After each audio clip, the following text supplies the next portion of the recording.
네, 하나님 말씀 바로 보도록 하겠습니다. 이사야 1장 16절에서 20절 말씀입니다.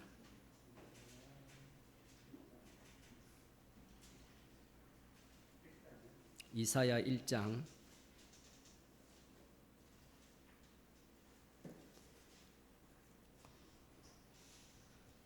제가 읽어드리겠습니다. 너희는 스스로 씻으며 스스로 깨끗게 하여 내 목전에서 너희 악업을 버리며 악행을 그치고 선행을 배우며 공의를 구하며 학대받는 자를 도와주며 고아를 위하여 신원하며 과부를 위하여 변호하라 하셨느니라. 여호와께서 말씀하시되 오라 우리가 서로 변론하자. 너희 죄가 주홍 같을지라도 눈과 같이 희어질 것이요 진홍같이 붉을지라도 양털같이 되리라. 너희가 절겨 순종하면 땅의 아름다운 소산을 먹을 것이요 너희가 거절하여 배반하면 칼에 삼키우리라. 여호와의 입의 말씀이니라. 아멘. 말씀이 상당히 어렵습니다. 왜 어려우냐라고 하면 원인에서 결과가 나왔으면 그 결과 문제를 해결하기 위해서 다시 원인을 해결해야 되는데 그 원인을 해결하지 않고 곧장 네 죄가 주홍같이 붉을지라도 눈과 같이 희어질 것이다 라고 말씀을 하는 거예요. 여기에 앞부분에 보게 되면 분명히 이 하나님의 율법에 대해서 불순종하고 성전을 이용하는 자들을 향해서 스스로 씻으며 스스로 깨끗게 하여 내 목전에서 너희 악업을 버리고 악행을 그치고 선행을 배우며 공의를 구하며 학대받는 자를 도와주며 고아를 위하여 신원하며 과부를 위하여 변호하라. 율법대로 살아라 이야기거든요.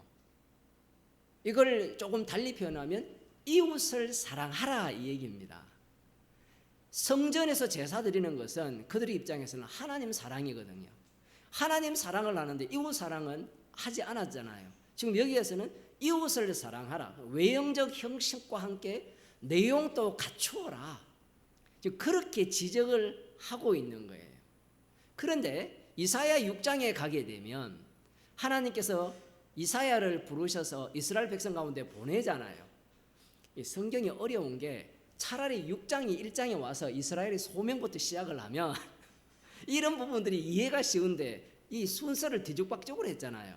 그렇게 한 이유가 있습니다. 앞에 가는 뒤에 가는 똑같아요. 이미 문서 선지자들이 등장했다는 것은 소경되게 하고 귀를 닫게 하기 위함이에요. 하나님이 이상하잖아요. 그러면 그 이사야 선지자의 사명에 따르면 과부를 위하여 변호하라. 쉽게 말하면 이웃을 사랑하라 라는 말씀이 어떻게 들립니까? 그들의 귀에 어떻게 들려요? 이게 어려운 거예요. 귀가 닫혔으니까 이 말을 들을까요? 안 들을까요? 이 당시에 이사야 선지자가 활동할 당시에 안 들어요. 꼭 애들 같죠? 사춘기 애들. 야, 너 지금 이래 살아서 안 돼. 너 지금 이렇게 하면 네 앞날이 어떻게 되는지 알아? 학교가 달라져. 너 스카이 못 가. 그 애들이 뭐라는 거야? 못 가면 어때? 나중에 친구 가고 나면 부르고 죽어요. 그 다음 나중에 너 지금 공부 똑바로 해야 좋은 시집 간다. 뭐 이런 이야기하면 애들이 모르잖아요. 지금 이사야 선지자가 얘기를 할 때는 안 들어요. 그런데 철이 들면 어때요? 알아서 하죠.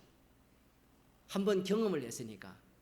맞잖아요. 그 사춘기 때 희한한 애들이 커서 철든 애들이 많잖아요.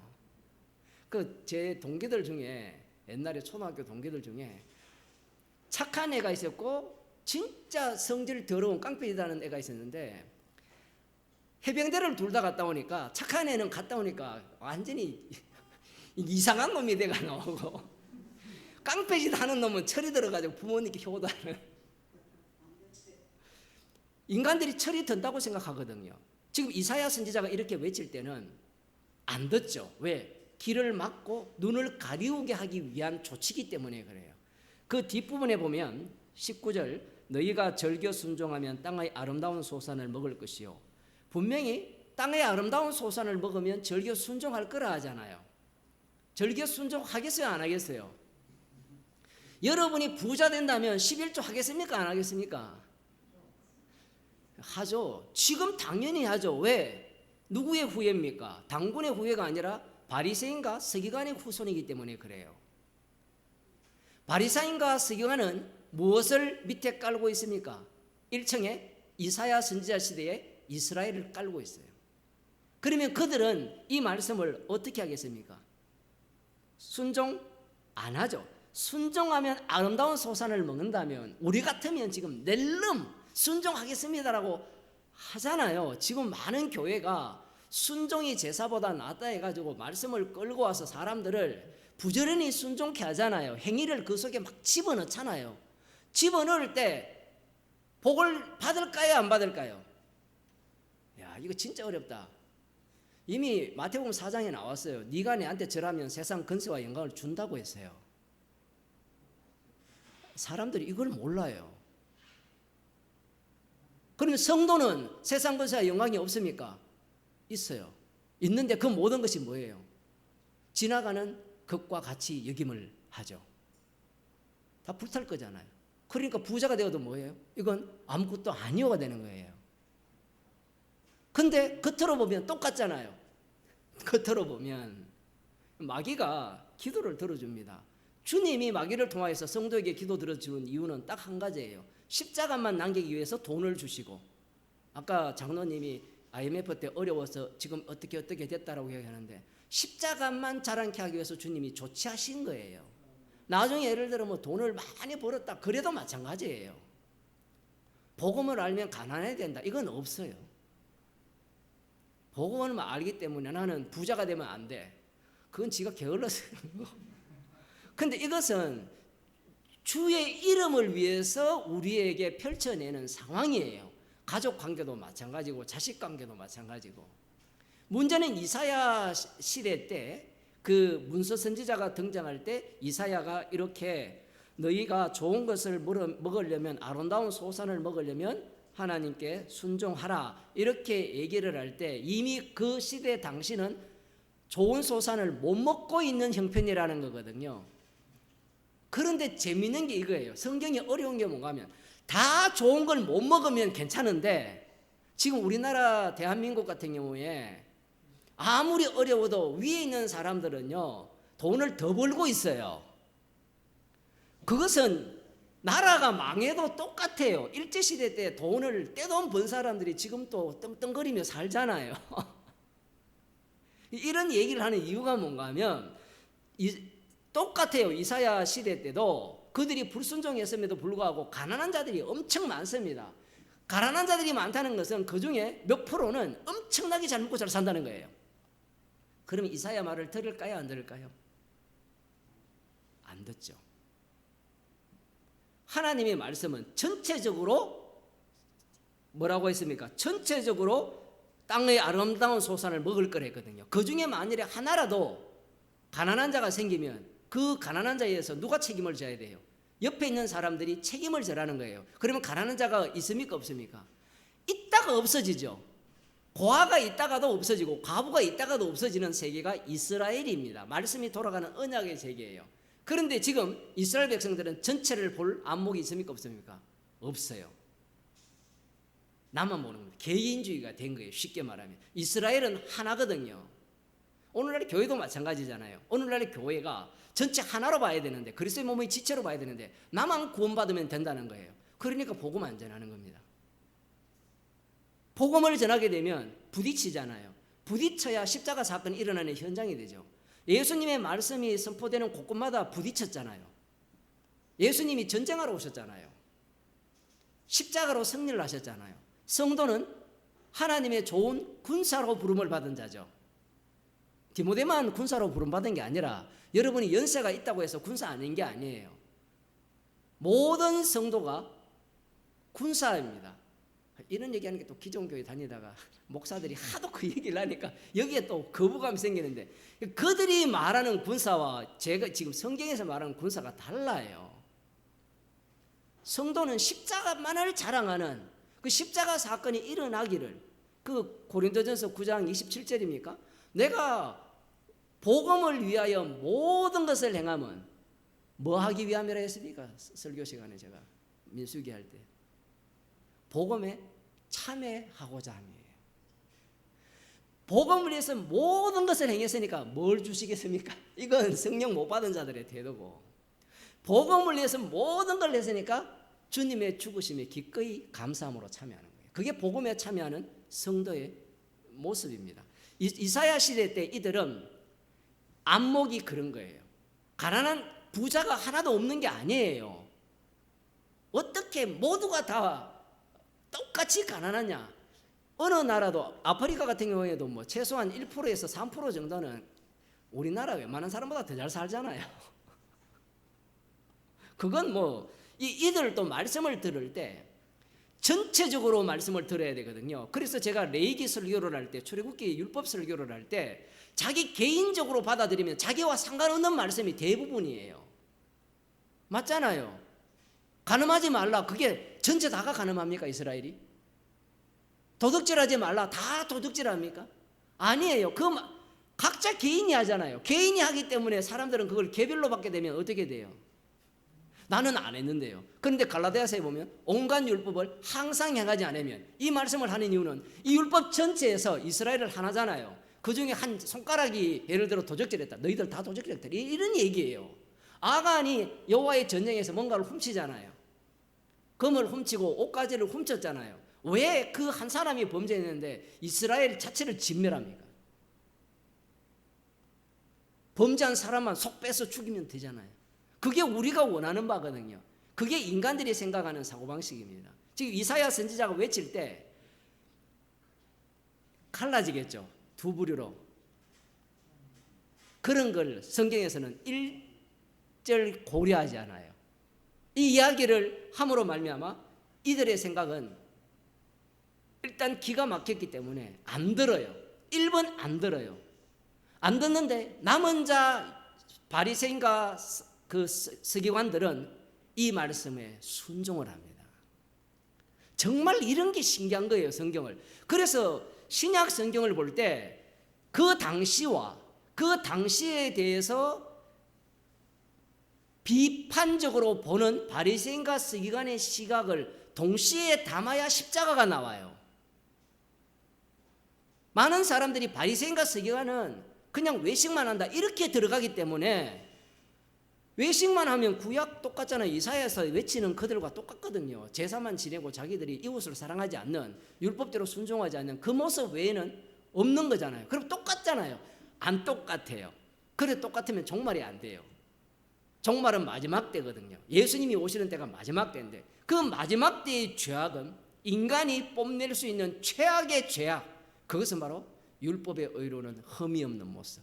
그들이 바로 예수님을 살해합니다. 그게 로마서 이야기예요. 지금 이 이사야 선지자 자체로만 보면 들어야지라고 우리가 해석을 하죠. 아마 기존 목사들은 이 말씀을 보면서 제발 교회만 오지 말고 삶으로 살아라. 무슨 교회입니까? 예. 맨날 들어도 뭐 기억하고 싶지 않는 것 같아요. 아니 헌금의 50%를 그렇게 한다. 그게 무슨 십자가 자랑입니까? 근데 사람들은 그걸 되게 좋아하거든요. 왜? 구약에 속했거든요. 그 유대인들이 하는 짓이에요.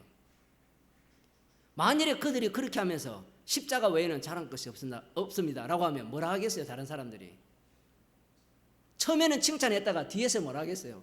에이 뭐 저런 정신병자들이, 이런 소리를 들어야 되는데 십자가 이야기 안 합니다. 하긴 하는데 그걸 양념으로 할 뿐이에요. 자, 그래서 이제 18절 여호와께서 말씀하시되 오라 우리가 서로 변론하자. 너희 죄가 조금 같을지라도 눈과 같이 희어질 것이요 진홍같이 붉을지라도 양털같이 되리라. 자, 이 말씀을 귀가 닫힌 자들에게 했을 때는 뭐라 하겠습니까? 일단 자기들이 자기의 몸의 즐거움을 위해 사는 이들에게는 죄 용서되는 게 중요할까요? 안 할까요? 하나도 안 중요해요. 귀가 닫힌 자들에게는. 그러면 이 귀가 닫힌 자들 외에 그 다음 봅시다. 귀가 열렸다라고 하는 바리새인과 서기관들은 이 말씀을 어떻게 듣겠습니까? 앞뒤 연결해서 자, 우리 조상들은 성전에서 형식적으로만 제사를 드렸지만 내용 자체물을 갖고 어떻게 했다라는 거예요. 문제가 되었잖아요. 그러면 우리는 어떻게 살아야 되느냐라고 하면 지난주 시간에 말씀드린 같이 부자 청년과 같이 십계명을 다 지키는 겁니다. 그렇게 지킬 때 비로소 네 죄가 조홍같이 붉을지라도 눈과 같이 희게 될 것이라는 이야기입니다. 이 해석이 맞아요, 틀려요? 우리는 답을 알고 있기 때문에 엉터리죠. 그런데 왜 바리새인과 서기관들은 이 생각을 할 수밖에 없느냐라고 하면 그게 오전 설교 내용이에요. 처음부터 말씀은 율법은 뭘 이야기하기 위해서 했습니까? 율법 밖에 한 의, 예수 그리스도의 피안을 이야기한 말씀인 거예요. 그 피가 하나님의 의거든요. 그 하나님의 의를 드러내기 위한 말씀이라면 선지자들이 말하는 그 외침에 그들은 모두가 다 어떤 모습으로 드러나야 되느냐라고 하면 말씀을 알아듣지 못하는 자의 모습으로 드러나야 돼요. 그 알아듣지 못하는 모습이 1차적으로는 안 듣는 거고 2차적으로는 회개하고 듣는 거예요. 그러면 죄가 진홍같이 붉을지라도 눈과 같이 희어질 것이라고 했을 때는 기본적으로 내 죄를 회개하고 용서하면 희어질 것이다. 그게 이사야 40장에 나오거든요. 너희 복역의 때가 끝났다. 광야의 대로를 여호와의 길을 예비하고 평탄케 하라. 그걸 남은 자 유대인들이 그렇게 해석을 하는 겁니다. 제가 설교할 때 왜 자꾸 이 남은 자 유대인들의 해석을 거론하는가 하면 여러 번 얘기했잖아요. 목사들이 이 해석을 뺐어요. 빼니까 어디로 돌아갑니까? 바리새인과 서기관, 유대교로 돌아간 거예요. 기독교가. 예수님의 말씀을 알아듣지도 못하면서 사도 바울의 로마서나 갈라디아서를 읽으려면 적어도 사도 바울이 갖고 있는 그 바리새인의 사고방식을 다 담고 읽어내야 되는데 그걸 속 빼고 읽기 시작하는 거예요. 바울은 그걸 다 알고 있습니다. 성령을 받았기 때문에. 지금 그 내막을 말씀하시는데 지금 이 말씀을 듣는 자들이 귀가 다쳤으니까 자기들도 논리가 있을 거 아니에요. 그래, 네 말이 맞게 맞는데 지금은 내가 생존이 중요하고 나중에 내가 생존이 해결된다면 어떻게 하겠다? 회개하고 돌아가겠다. 돌아가면 내 죄가 진홍같이 붉을지라도 눈과 같이 희게 될 것이다. 이게 그들의 논리예요. 그런데 예수님이 어떻게 오셨습니까? 예수님 자신이 이 말씀을 성취하기 위해서 와버려요. 와버리면 그 당시에 사람들이 예수님을 받아들일까요? 안 받아들일까요? 안 받아들이죠. 마가복음 2장입니다.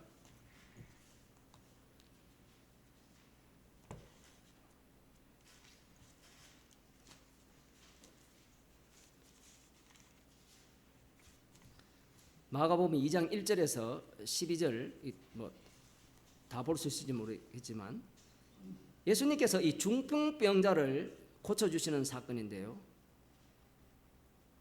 무리를 인하여 예수께 데려갈 수 없으므로 4절 하반절 그 계신 곳의 지붕을 뚫어 구멍을 내고 중풍병자의 누운 상을 달아내리니 예수께서 저희의 믿음을 보시고 중풍병자에게 이르시되 소자야 내 죄 사함을 받았느니라. 여기에 보면 저희의 믿음을 봤죠.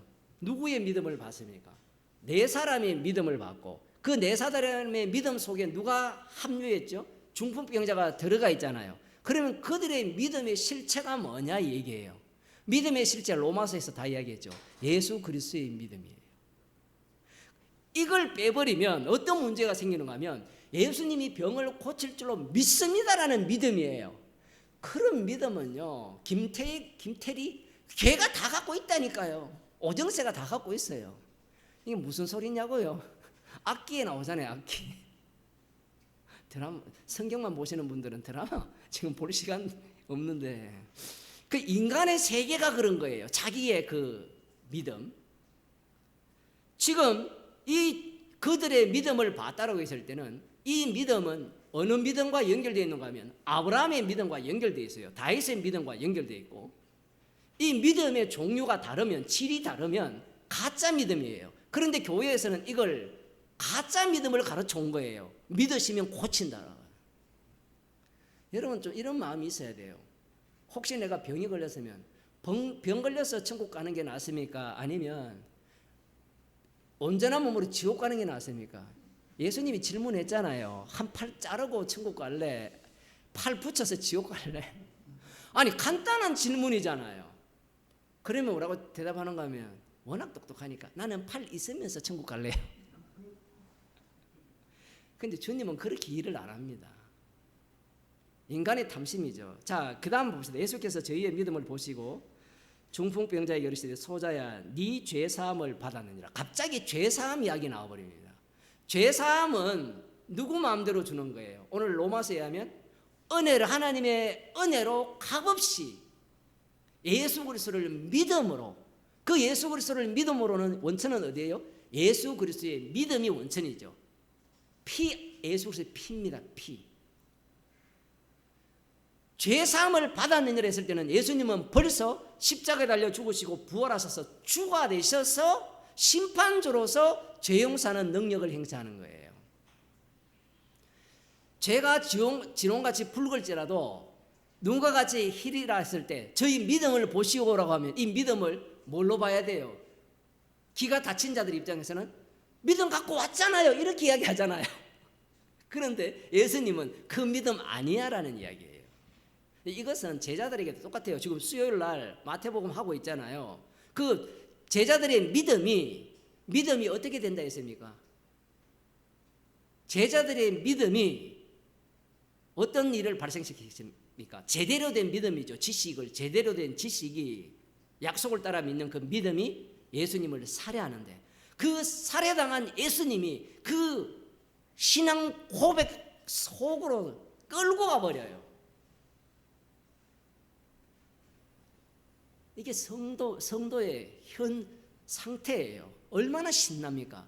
근데 인간들은 자꾸 내 믿음이 어떻게 구원되었다라고 이야기를 하니까 얼마나 불안해요. 내 믿음을 내가 붙들어야 되잖아요. 아까도 이야기했잖아요. 자기의 의로우심을 나타내기 위해서 예수 믿는 자를 의롭다 하신 거예요. 이건 하나님의 자기 증거잖아요. 자기 증거하기 위해서 의롭게 했기 때문에 이 의롭게 여긴 것이 취소될 수 있어요, 없어요? 안 된다는 이야기예요. 근데 이걸 뒤집어 버리죠. 나를 의롭게 하기 위해서 예수님이 십자가에 지셨다라는 거예요. 이것을 행위라고 하는 겁니다. 죄사함을 받았느니라고 했을 때 이사야 선지자의 이 말씀을 예수님이 성취해버리는 겁니다. 지롱같이 불릴지라도 눈과 같이 희다 라고 하면 어떻게 해요? 죄는 그대로 있는데 어떻게 희게 됩니까? 라고 하면 이 바리새인과 서기관들은 우리가 회개했지 않습니까? 그 기도원 가면 첫째 날, 둘째 날, 셋째 날까지 회개 열심히 해요. 그 넷째 날부터 구하잖아요. 믿음으로 구하잖아요. 여름만 되면 제가 어머니 따라서 기도원 엄청 많이 갔거든요. 나이는 얼마 안 되지만 어릴 때부터, 유치원 때는 제가 기억 안 나는데 초등 때는 뭐 거의 매년 간 것 같아요. 그 중고등부 수련회 가면 맨날 기도원 가잖아요. 기도하고. 아니 회개할 것도 없는데 맨날 회개하라. 복음을 안 들려주니까 맨날 잘못했는 것만 기억하는데 인간이 잘못한 거 아는 한계가 몇 개 하면 끝이거든요. 그렇게 이제 해놓고 달라고 요구하는 거죠. 그 당시에 그 전도사나 목사나 부흥 강사들이 복음도 모르면서 무당이죠. 일종의 똑같은 거예요. 기도원이 무당이에요. 무당. 구다는 곳이거든요. 성경을 읽고 엉뚱한 소리예요.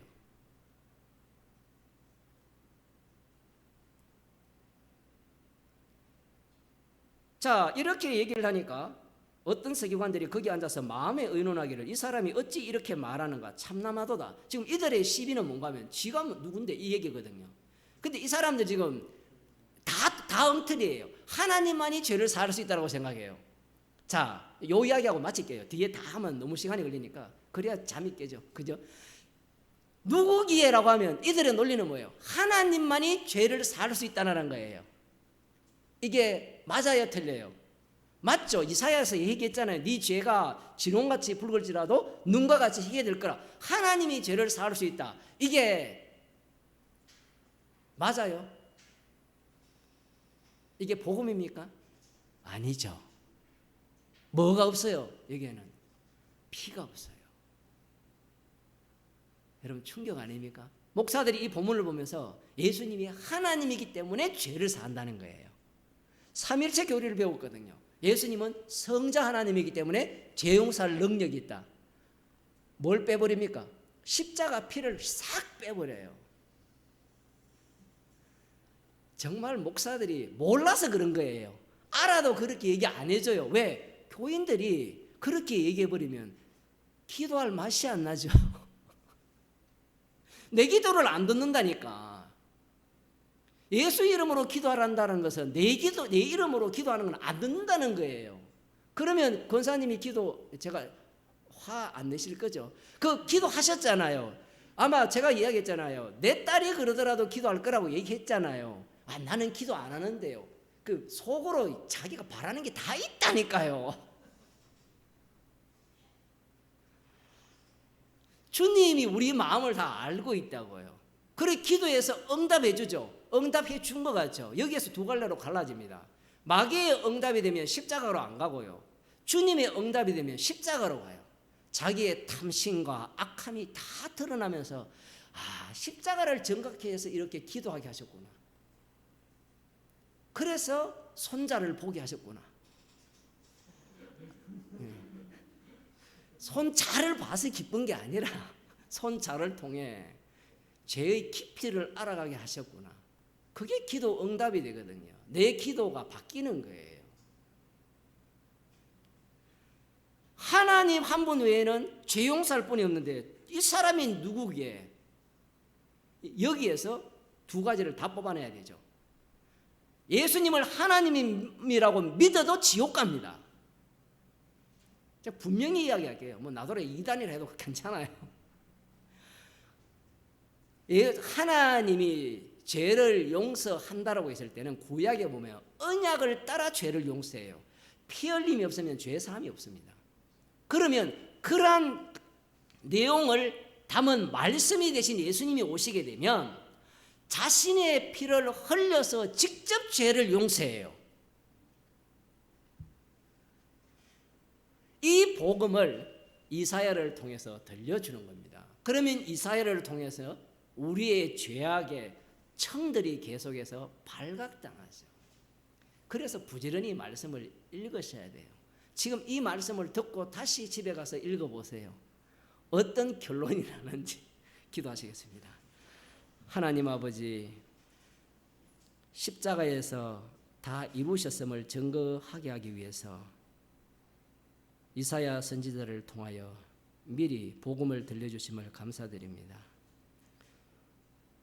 말씀이 되신 주님이 친히 십자가에 달려 피 흘리심으로 죄를 용서하셔서 우리를 의롭게 하시고 우리를 의롭게 하신 목적이 주의 이름만을 자랑하고 증거케 하기 위함임을 오늘 또 말씀을 통해 들려주심을 감사드립니다. 우리의 인생이 예수 그리스도의 피만을 자랑하는 인생이 되게 하여 주옵소서. 예수님 이름으로 기도드리옵나이다. 아멘. 하늘에 계신 우리 아버지여, 이름이 거룩히 여김을 받으시오며 나라 임하시오며 뜻이 하늘에서 이루어진 것 같이 땅에서 이루어지이다. 오늘날 우리에게 일용할 양식을 주옵시고 우리가 우리에게 죄전제를 사해 준 것 같이 우리 죄를 사하여 주옵시고 우리를 시험에 들게 하지 마옵시고 다만 악에서 구하옵소서.